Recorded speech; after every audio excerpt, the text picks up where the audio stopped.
Where is the law? Master Motor Show, where is the law? Where is the law?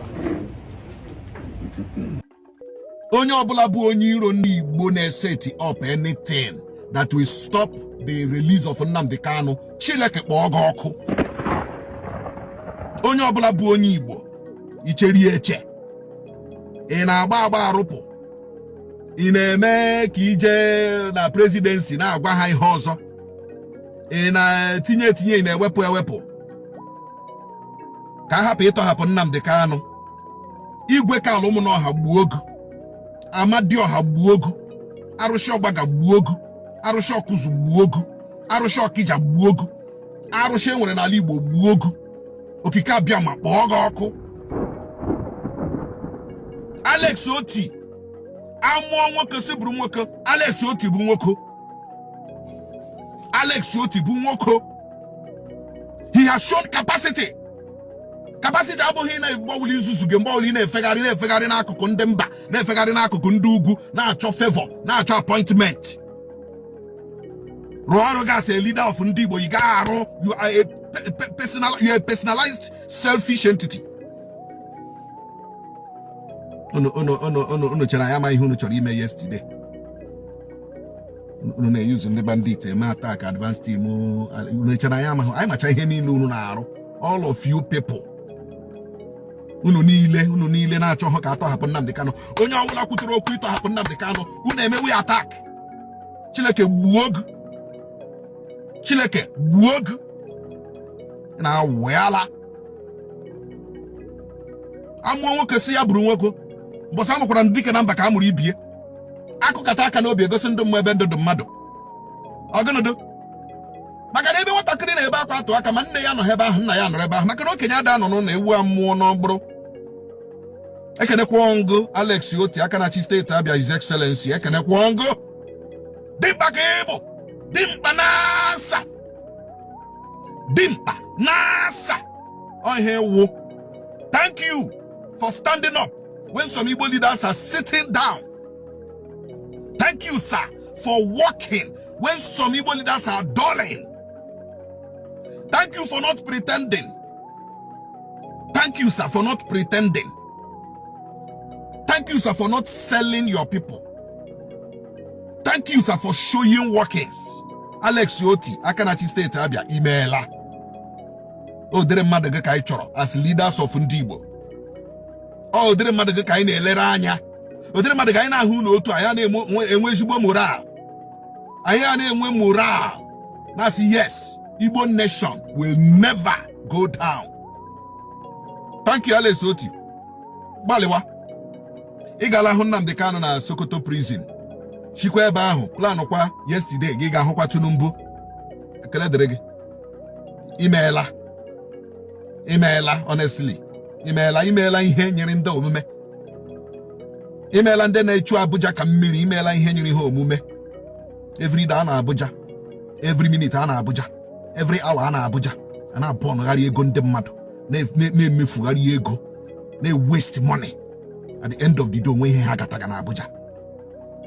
Ọwụ ihe ga sọrọ ọkụ isi okwu. Ị gataga gịnị? Ọwụ mgbe ọwụ ị ga sọrọ ọkụ gị na president ekwe n'aka gị na appointment nke na appointment nke ọzọ ajaga shi eze na-ese gị ese gị picture nya. At the end of the day, when he gatara, it doesn't make sense. It doesn't make sense. Ọkwa ndị dị ka anyị, we are growing. We are the imagined Igbo leaders. Ani, we are the imagined Igbo leaders. And we know who is who. And we know who we are following. And I am the role model line. Yes, I'm the role model line. So I want to thank you specially. Akanachi State Abiabo Alex Otti. Imeela. Imegule. Dimpanasa. Ohe Odogu. Odogwu ka ebo ndị nke ọzọ wọ dị egwu. The only Odogwu n'etiti ndị Igbo leaders bụ Alex Otti. Ndị nke ọzọ bụ ọ dị egwu. Mana ka anyị na-aga n'ubi ka ji n'aka. Maka na ọ bụrụ mgbe egburu ka ọ na-atụnwụ. Agbacha ọsọ agụọ mile. You've just heard a message that echoes the cries of the oppressed. and the resolve of the free. At Biafra Battle Cry TV, we stand firm in amplifying voices that challenge tyranny and defend humanity. Stay vigilant, stay united, and never stop speaking truth to power. Until next time, keep the fire of freedom burning. That's the food. Don't touch me. I'm telling you, don't touch me. I'm warning you, don't touch me. I'm warning you, don't touch me. Don't touch me. Don't touch me. I said, don't touch me. Mad people. You don't know law. Show me where it says you can wear my right one like this. Show me the law. Show me the law. I want to show me the law. You don't know law. They are remoting you. You're writing rubbish. Don't go. Show me the law. One address. I feel it. You said I think their job for them.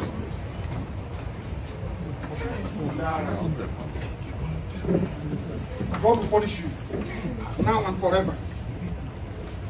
Criminals. You can try me, I'm obeying law. Show me, you cannot show me. I am a God. You say you are a God. You don't know law. You don't know law. Nonsense.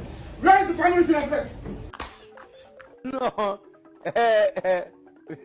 As we proceed with our operations, we must ensure precision and dedication in every task. Nnamdi Kanu personality is difficult to explain.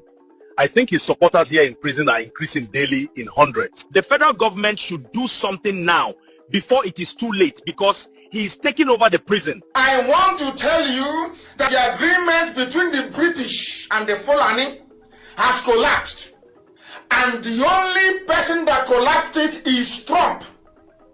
I want the world to understand this. You've just heard a message that echoes the cries of the oppressed and the resolve of the free. At Biafra Battle Cry TV, we stand firm in amplifying voices that challenge tyranny and defend humanity.